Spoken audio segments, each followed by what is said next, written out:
બાજુ જો વાત કરવામાં આવે તો વડાપ્રધાન નરેન્દ્રભાઈ મોદી અને કેન્દ્રીય ગૃહમંત્રી અમિત શાહ પણ તાત્કાલિક અમદાવાદ ખાતે રવાના થઈ ચૂક્યા છે।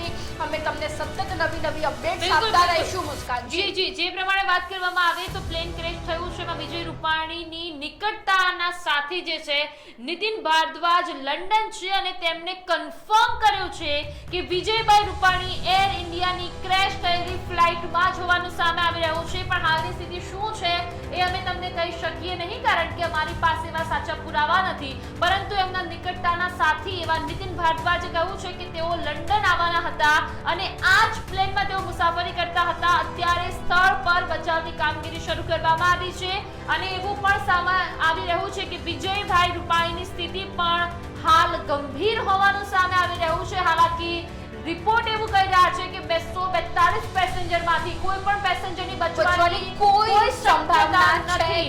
તો સવાલ એ ઉભો થઈ રહ્યો છે કે વિજય રૂપાણી જે પ્લેનમાં તેઓ મુસાફરી કરતા હતા એ આ જ પ્લેન છે એવું અમે નહીં, પરંતુ એમના નિકટતાના સંબંધ ધરાવતા એવા નીતિન ભારદ્વાજનું જ કહેવું છે। અને સાથે તમને એ પણ જણાવી દઈએ કે અમદાવાદ પ્લેન ક્રેશમાં બળતું થયેલા મૃતદેહો પહોંચાડવામાં આવ્યા છે। ચારે તરફ હૃદયદ્રાવક દ્રશ્યો જે છે તે જોવા મળી રહ્યા છે। હેલ્પ નંબર પણ જાહેર કરી દેવામાં આવ્યો છે।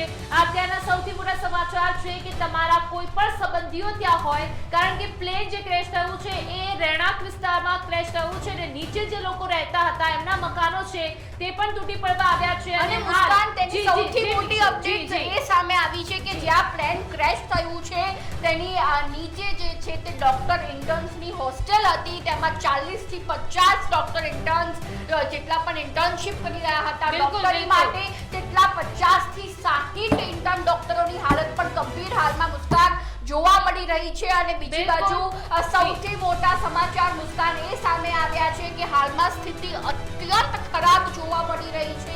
ખૂબ જ મોટી દુર્ઘટના ઘટી ગઈ છે જેમાં સ્ટ્રેચર પણ ફૂટી પડ્યા છે, કારણ કે એટલા બધા મૃતદેહો જોવા મળી રહ્યા છે જેમાં સ્ટ્રેચર ખૂટી પડતા મૃતદેહોને લારીમાં લઈ જવાઈ રહ્યા છે। એટલી ગંભીર સ્થિતિ કહી શકાય। જે બાબતે સ્ટેટ ઇમરજન્સી રિસ્પોન્સ સેન્ટર નંબરો જાહેર કરી દીધા છે, હેલ્પલાઇન નંબર જાહેર કરવામાં આવ્યા છે। હેલ્પલાઇનનો નંબર છે 9978405304।